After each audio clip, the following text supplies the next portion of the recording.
Hello, my name is Amanda. Thank you for joining me for the 10th episode of the podcast Amanda Makes.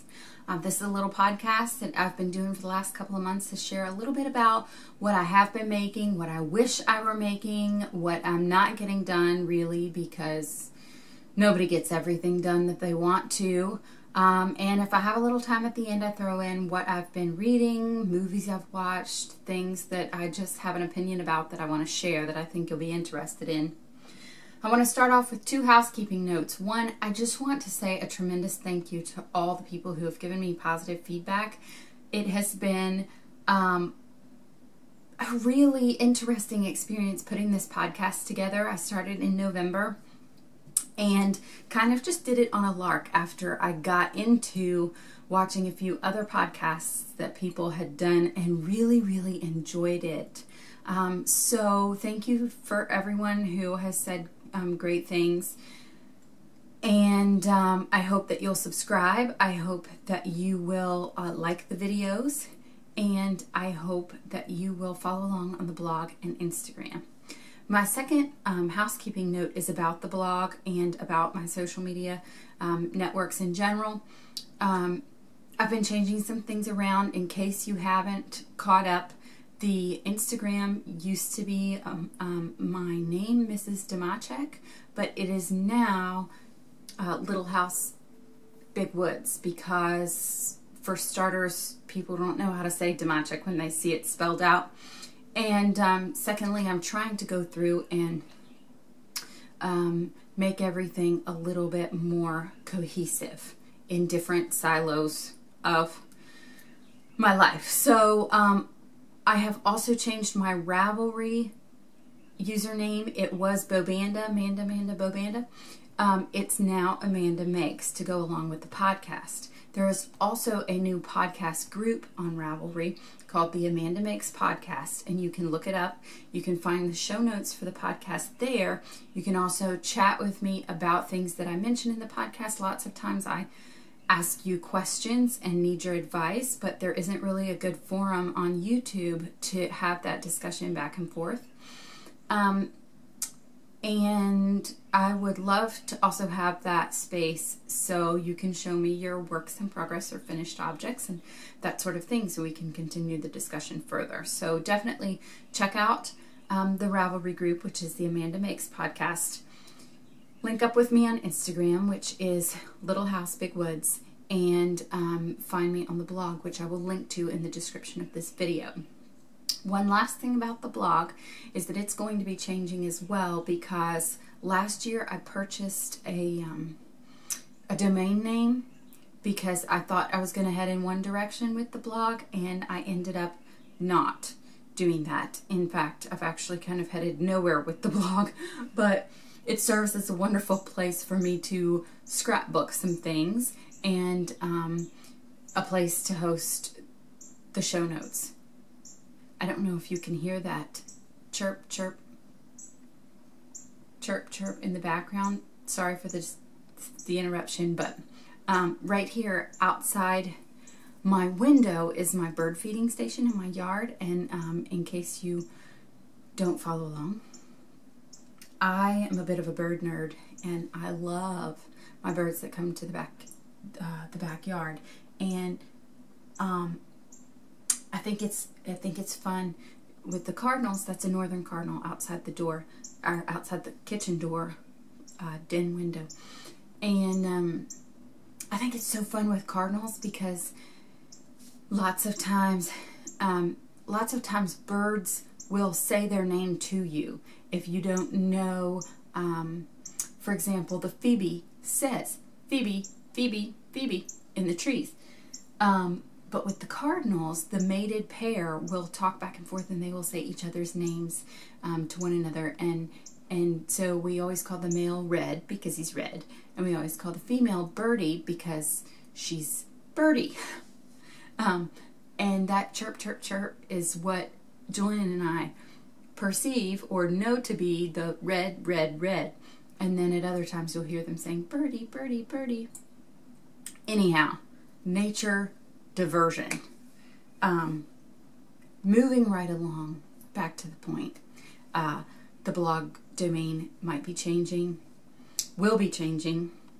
If you experience any broken links along the way, please let me know using another forum, using another social media venue, and I will try to sort things out as they go along. The link that you will find in the description of this video will be the link that you will always be able to get to the blog, no matter if the domain name changes at all. That's my host link that I use through Blogger. So don't worry about that. It's just the Ripple and Sway, blog.rippleandsway.com, that's going to be going away. So anyhow, thank you for joining me again. Grab a cup of tea, grab a cup of coffee, grab your stitching, your knitting, whatever you've been working on, and join me for a couple of minutes for a little visit.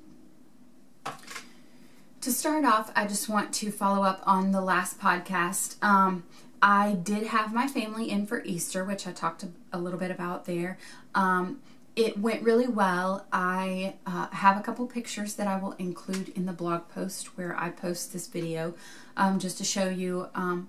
It was my first family holiday, so I was a little bit apprehensive about it, and I think it turned out really well. I will post a picture of my little card that I used to keep my mind going and sort myself out about the menu. But basically I made a ham and I stuck to all of the just down home country sides to go with it. Mom brought a yummy chopped salad. My brother came, my sister and brother-in-law came, and it was a nice day. I will include that there. Also, the lammy cake. I made the lammy cake for dessert. That cake pan is a cake pan that I found. I paid $4 for it at a yard sale. It's from the 1940s. It's aluminum, cast aluminum, and I will post a link to the cake recipe and the frosting recipe that I used. I used just a straight yellow almost pound cake sort of cake, and I used a Swiss buttercream frosting, and I decorated it with mint and raspberries. So it was phenomenal. The cake, I think, was a little bit overbaked. It came out of the pan just fine, but it was not as moist as I would have liked it, and I think that it's because it was overbaked. But I've done the cake before and it's been delicious, so I think that was a user error on my part. Moving onward, I also wanted to follow up. I had a piece of fabric in the last podcast that I wanted to make something to wear for Easter morning to church. And I didn't decide until about halfway through the week that I wanted it to be a peplum top, a tailored peplum top that I could either pair with pants or a skirt to dress it up and dress it down. But I did not want to order a pattern online because then I have to print it off on my printer, which I've been having some issues with. And there's nowhere in Farmville. I guess the only patterns that I can get here in Farmville are Simplicity patterns, and the patterns that I had picked out were New Look patterns. So I'll link to those patterns too, just in case you're in the market for sewing a peplum top. But suffice it to say, that didn't get done. It was fine that I didn't have the pattern because I never even had the time to sew it, but it didn't get done. Anyhow, I'll get around to that at some point. It will still be lovely to wear a polka dot peplum top all summer long. I don't know if there's anything else. I can't think of anything else to follow up from the last podcast other than those two things. So let's move on to what's on the needles. Okay, what's on the needles? I've made good progress. Well, good progress. I've made progress on two of my projects that are on the needles. I really only have 3 projects on the needles, four projects on the needles, which is not really a lot, mainly because I don't have multiples of the needle sizes that I wish I were using at this point. I don't have a multiple set of sock needles that I like. And so I would have loved to cast on another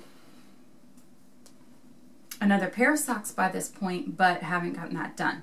I want to cast on a pair of rye socks, but then I realized that the only that pattern comes, or rather that pattern is made to be used with worsted weight yarn, and I don't have any worsted weight that's not 100% wool. So I need to try to track down some worsted weight wool that has a little bit of nylon or something in it to help strengthen it. And then I would really love to make a pair of rye socks that are tall enough to wear under my snow boots when we go out birding in the winter. This is my first ever sock, and he's coming along really well, except for the fact that I got in the bathtub with him yesterday and had myself a good long soak, and I actually went past. I am past by about a half an inch where I should have started my decreases. So I just need to go back and rip out a couple of rows. It's no big issue. Need to rip out a couple of rows and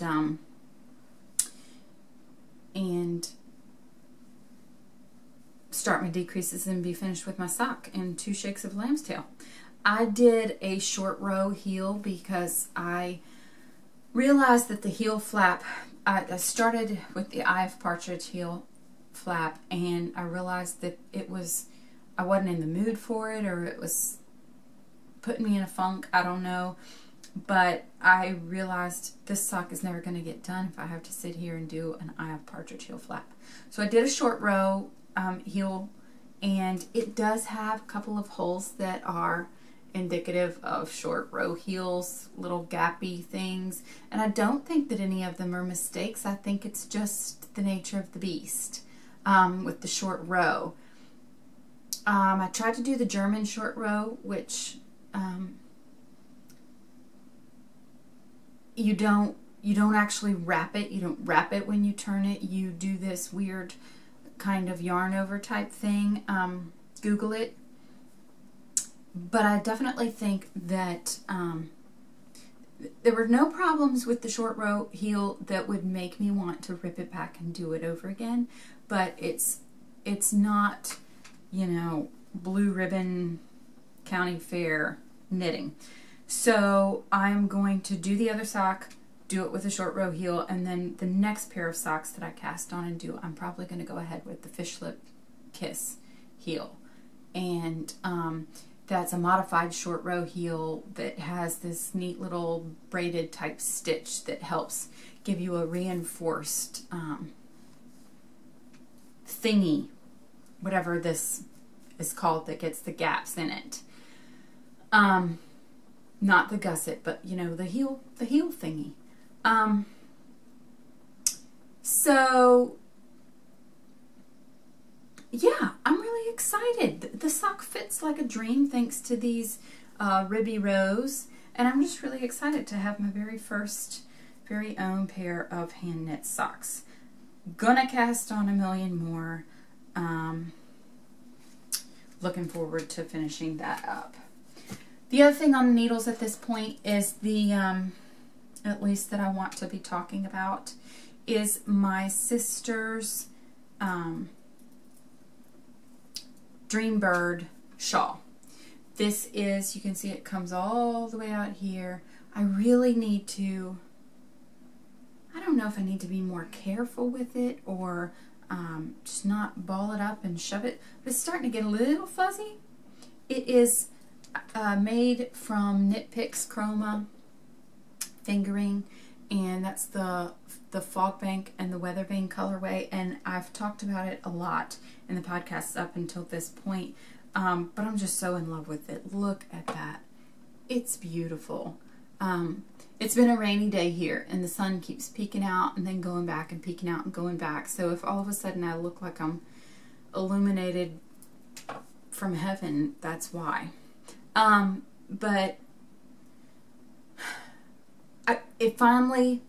the light bulb finally went off in my head with the pattern and how it's constructed. It's a pay pattern, so I'm not going to say a million things about it, but it is basically all garter stitch, and the whole shawl is made using short rows. So in addition to the short rows, I've been doing a lot of short rows. In addition to the short rows with this sock, I'm doing short rows with this shawl, and you can see how this is kind of the quill of the feather down here, and there's a little purl row that makes a stockinette stitch, just one row of stockinette stitch that kind of creates the quill of the feather in there. I don't know if you can see it.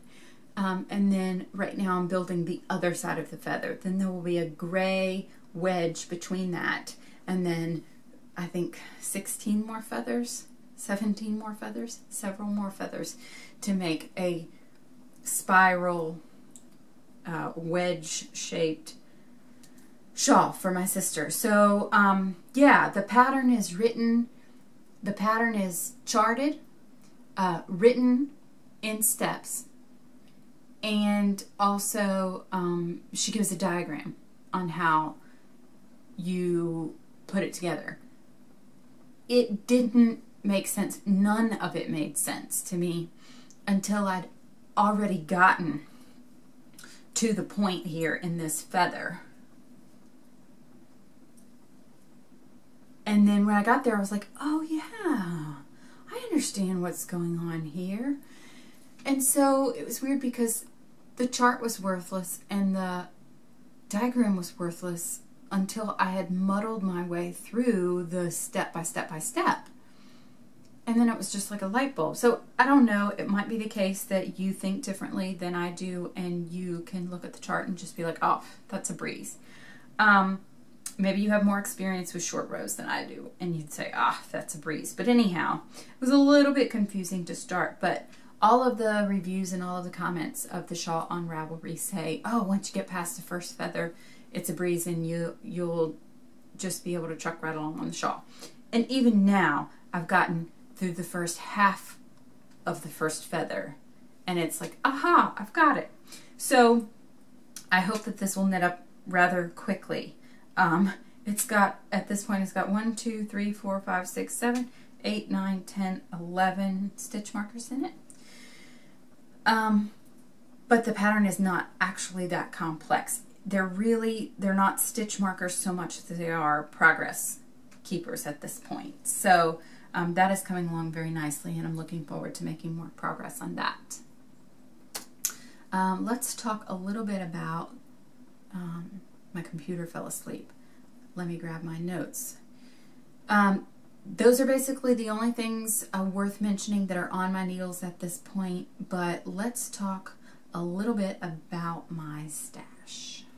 All right, as far as the stash is concerned, I made a little bit of a mistake. On Easter, my sister was in here and she spins using a drop spindle, and she spins her own embroidery floss. So I've been working at her and working at her and working at her to try to get her to spin me something that is big enough for me to knit. So she keeps saying, okay, how many wraps per inch is that? How many wraps per inch? And she actually came across some camel fiber, I guess a wool bat with some camel fiber in it or something.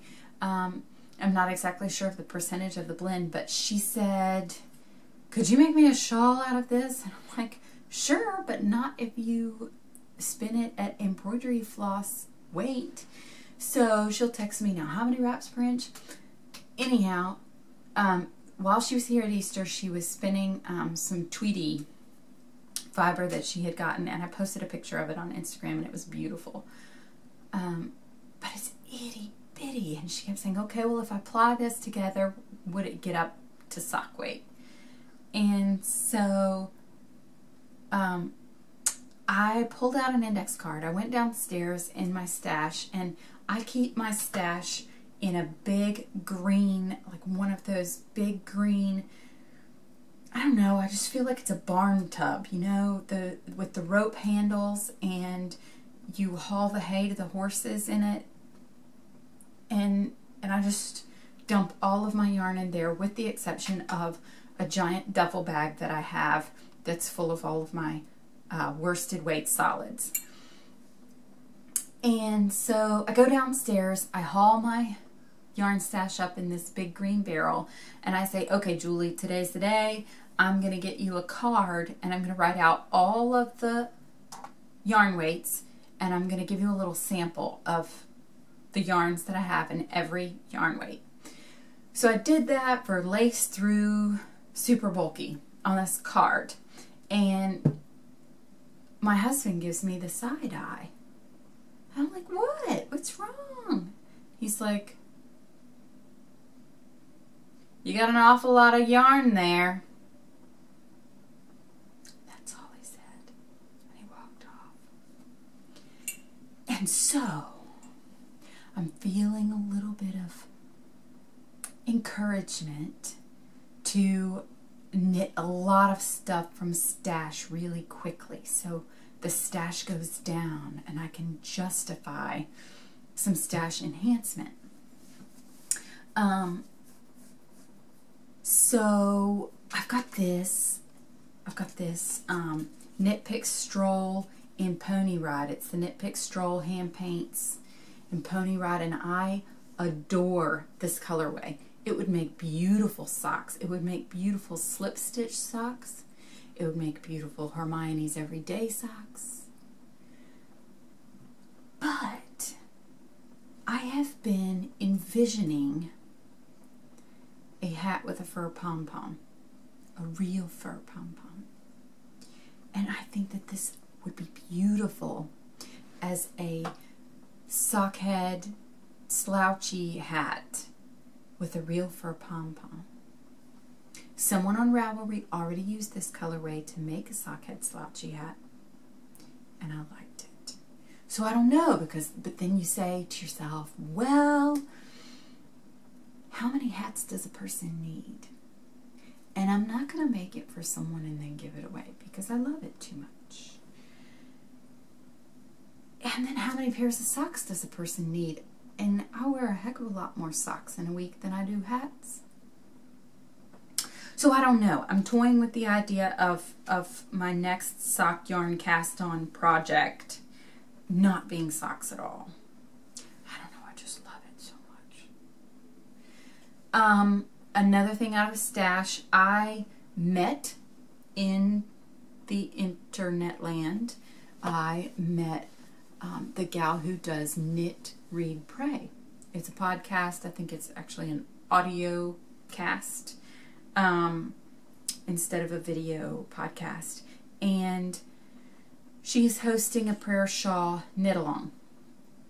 She reached out to me. Actually, she watched the podcast and then reached out to me on Instagram because she was reading Clementine in the Kitchen, which is a book that I discussed in the fall. So she has a Ravelry group as well, and she is hosting a prayer shawl knit along using Sylvia Bobilvia. Manda Bobanda is a lot easier to say. Sylvia Bobilvia shawl pattern for the I always want to say elm. I always want to say elm, but it's not elm. It's a tree, and it starts with an EL, and it's not elm. Let me look it up. Anyhow, it's prayer shawl knit along, and so I thought, oh, what I love so much about this pattern that she's using is that it uses worsted weight yarn. And it's not every day that you find a pattern for a shawl that is written for or even looks good, looks really good in a worsted weight yarn.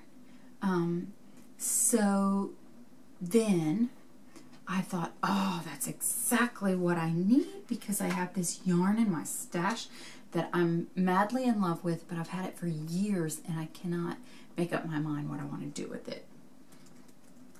Sylvia Bobilvia.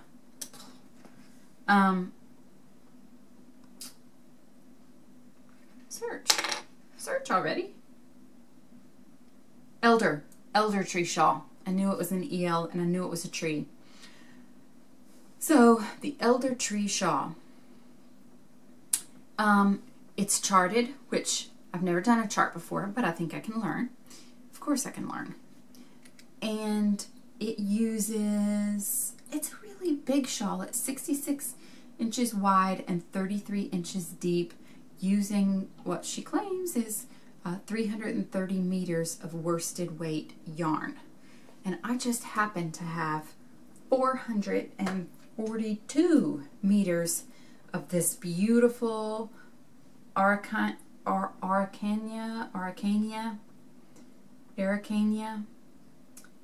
kettle dyed nature wool in this lovely seafoam green colorway. As you can tell, a couple of times I have started projects and then was not completely committed to them, and so I frogged them and wound them back up, but I think this elder tree shawl is the ticket. So I fell in love with this idea and then said, yes, I'm going to do this. This is my yarn. I pulled it out. I weighed it. I said, oh, I've got plenty. And then ding in my head, I was like, oh, junk, it's a prayer shawl. That means I have to give it away. And then I thought, how wicked am I? It's me that needs the prayer to think, I don't want to give away my pretty green yarn that I've had forever, and I'm just waiting for the perfect project. So I thought long and hard about it. And I do think that that yarn will make for me an elder tree shawl. But I think that my prayer shawl is probably going to be, you see, my problem is I haven't chosen a recipient. And I don't want to just knit blindly from my stash without choosing a recipient, because then what if I pick yellow and the person doesn't like yellow? Or what if, you know, the whole point of a prayer shawl is to pray for the person, right? So I need to decide who it's going to be for and what it's going to be made of. And I need to do that quickly. And I'm fairly confident that I can come up with worsted yarn in my stash to knit it with. But in the event that I can't, I'm sure Julian will understand the need for me to purchase 400 yards of worsted weight yarn. What, that's 2 balls. So anyhow, those are the issues that plague my stash right now. Really, stash busting. Got to get rid of it. Got to get rid of some of this yarn. A lot of my worsted is set aside for a project that I want to crochet, a little Afghan that I want to crochet. And I just haven't had the gumption to start that yet. Maybe I'll start that, but really, you have 9 balls of yarn, and they're 220, 230 yards a piece, and I'm making an Afghan that's going to use probably 25% of each ball of yarn. So I'm still going to have a bunch of yarn left over. I don't know. I've got the stash busting woes. So,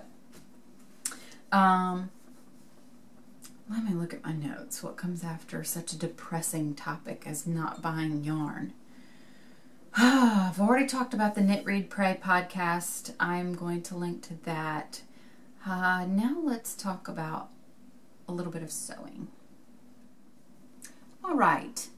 I have talked a little bit about sewing and the peplum top, but as far as soft goods and house things are concerned, I don't mean to toot my own horn, but I'm a fairly decent sewist.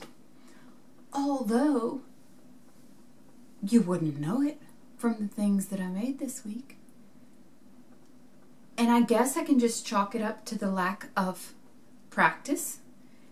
But I'm amazed at how I can sew and sew and sew and get some things so spot on, and then not do it for 4 months, 3 months actually. And it's like I have to relearn everything, relearn how to even think about the fabric, right side, wrong side, 1/4 inch seam, so on and so forth. And I just get out of practice so quickly on it that it blows my mind. And I can't even believe some of the silly mistakes that I've made. So let me tell you a little bit about this guy. The Gnome Knitter makes beautiful stitch markers, progress keepers, and DPN cozies. And I had wanted, let me grab my sock, and I had wanted a DPN cozy, and I thought, as many crafters do, they look at something and they say, I can make that. I'm not going to buy that, I can make that. And so I looked at her DPN cozies and I was like, I can make that. I've got that. So, I don't got that. I was just winging it, and I grabbed some sweet 30s print. I mean, really, it's 1930s ladies sunbathing and swimming in the ocean. And then there's a 1930s print on the back of it. Got some snaps. The Gnome Knitter makes hers with the cam snaps, plastic cam snaps. I Googled cam snaps versus metal snaps. They say, oh, cam snaps, they won't rust. That's why you get cam snaps. And so I'm like, I hope, well, cam snaps, for starters, were made for cloth diapers and cloth diaper covers. And I just kept sitting there thinking, it's $19 to buy a pair of pliers that will allow you to install the cam snaps. And I've got 2 tufted titmice in the bird bath right now. I'll post pictures. I've got oh, what am I trying to say? I'm so easily distracted. So easily distracted. If you follow along on Instagram, you'll see that I had 2 ducks at my bird feeder this morning. Ducks. And I live in the middle of the woods, not near a pond, not near a river. So it's April 1st, and I'm just sitting here thinking, is someone playing an April Fool's joke on me? I was very excited. So I've been a little frazzled and scatterbrained since then. And of course my husband did not believe me one iota. I even ran out there and I got pictures of them. He's like, yeah, right. Ducks in the yard. Whew. I think I've had a little bit of caffeine too. So anyhow, cam snaps are made for diapers.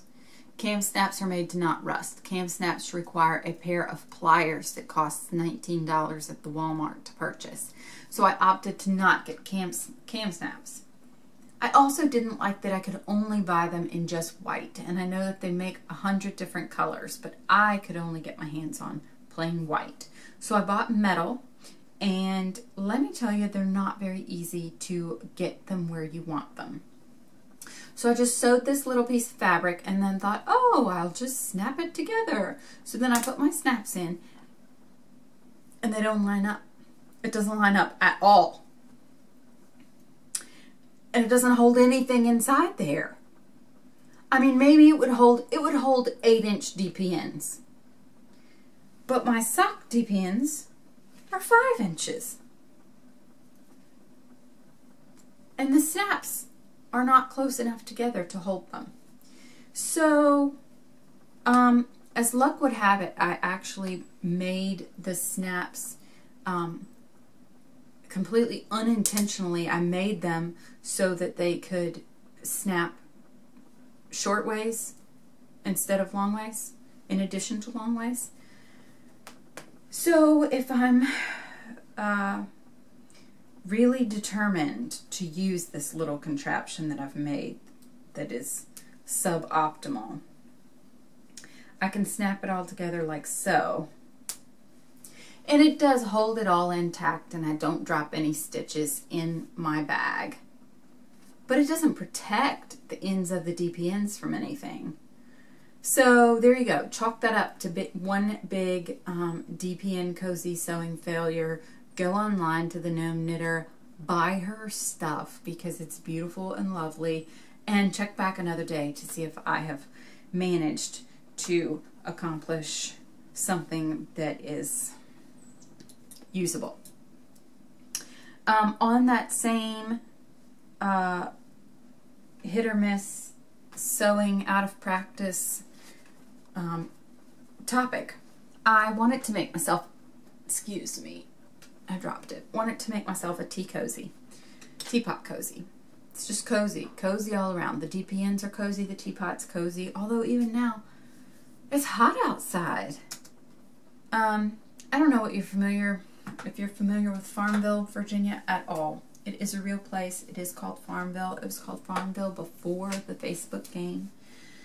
But technically our landscape is all temperate. We have hardwood trees, just the same as anywhere else in the state. We have pine trees, so on and so forth, except our climate is actually humid subtropical. And right now outside, it's about 1,000,000 billion% humidity, and it's the 1st of April. It is so humid and sticky and disgusting in this place that I have had my birdseed ferment and make alcohol and get my little birds drunk. So anyhow, it's not really the season anymore for a teapot cozy, but I'm soldiering on. I wanted to make a quilted teapot cozy. And I fell in love with this fabric that I got in a scrap bin from my sister, who got it from a friend who got it from a deceased aunt.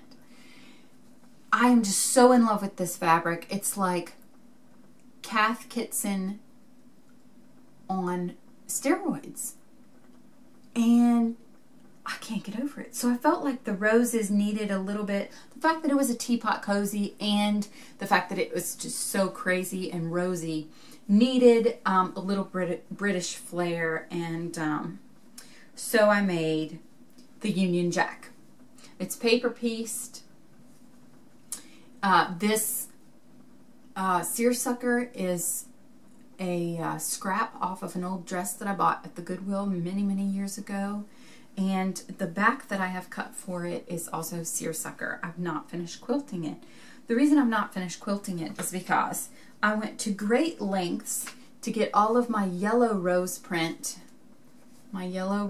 here with fussy cut roses and the roses pointing up. Then I cut the domed tea cozy using my template. I cut it so that it was domed on the top and flat on the bottom with the roses upside down. Don't ask me. Don't ask me why. So then I thought, oh, well, I can just make it work. So then I cut it again with the dome on the top, the roses facing upward, and cut my back to match and thought, okay, well, you know, it's no big deal if my tea cozy just has a little notch at the bottom that doesn't meet the table. That's fine. Not so much heat is going to escape from the little notch on the bottom that it will make or break my tea cozy's efficacy. Except, what is wrong with it is that when I pin it all together and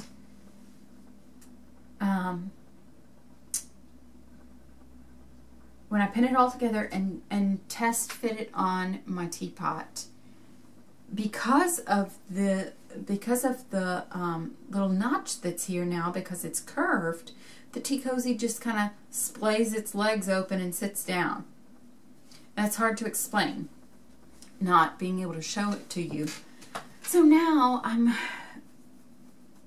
having conflict over whether or not to actually finish it as a tea cozy or keep it as it's a little oval, perfect little oval, bind it, put a backing on it, bind it, and just use it as a little kind of placemat, mug rug, place to stick my teapot.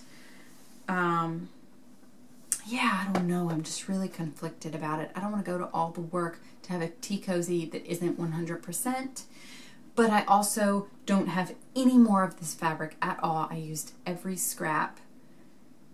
And I really had my heart set on having a rose Union Jack tea cozy. So let me know what you think. Should I soldier on with a tea cozy that kind of sits Indian legged style, cross-legged on the table, or should I make it into a little placemat mug rug? Let me know. Those are my sewing misadventures. And I think that's all I have to complain about today. Please let me know if you have anything that you want to show me. Go to the Ravelry blog. Show me your works in progress. Show me your finished objects. If you are happen to be working on a slouchy sock head hat, or a Dreambird shawl, I'd love to see them. Or anything that you're working on, please just come by. The Ravelry group has a spot that you can introduce yourself, tell everybody a little bit about yourself. So definitely stop by there, post a little bit about who you are, so we know where you're coming from. And next week, I hope to have much more progress done on my Dreambird shawl. I hope to be squarely on my second sock. I hope to have a couple cast-ons to show you, of course, from my stash. And I also hope to have some successfully completed sewing projects to share. So, you know how I was talking about that positive reinforcement, encouraging things at the beginning of the podcast? Yeah, I'm going to need some of those this week too, because I'm a little bit frustrated with the sewing things, and I just really could use to finish a project and for that project to go well. So, oh yeah, another thing. I didn't even tell you about this. So I said on the blog on Wednesday, I said, I'm painting my hallway. And I'm not going to do a podcast until I finish painting the hallway. Doing the podcast is going to be my little treat for getting the hallway done. So I got the first coat on the hallway. I had a quarter of a bucket of paint in this color, and then I had a whole additional can of paint in this color. I know that I have it because I brought it up to use it last Friday before Easter. And then I decided I do not have the time to try to get this hallway painted before Easter. I have to give up. So I said to Julian, just take the paint back downstairs, put it away. I cannot get this done. So then Wednesday morning, I'm painting the hallway, and I used up the bucket that I had, the open bucket that I had, and I cannot find a bucket of paint, the new bucket of paint, anywhere. How do you lose a whole gallon bucket of paint? I've got 13 other cans down there, and there is some speculation from members of this household that I didn't actually have that color, a new can of that color. I will admit that I do have 3 cans, three different colors of gray paint, but I know that I had a spare can of useful gray. So in addition to my sewing mojo, you can send me some paint can finding mojo, juju magic as well. Anyhow, happy April Fool's Day from the Little House in the Big Woods. Amanda Makes, podcast number 10. Sorry that I've been so scrambled today. Sorry that my brain is all over the place. But I had wood ducks in my backyard this morning, and that's pretty cool. Have a great day.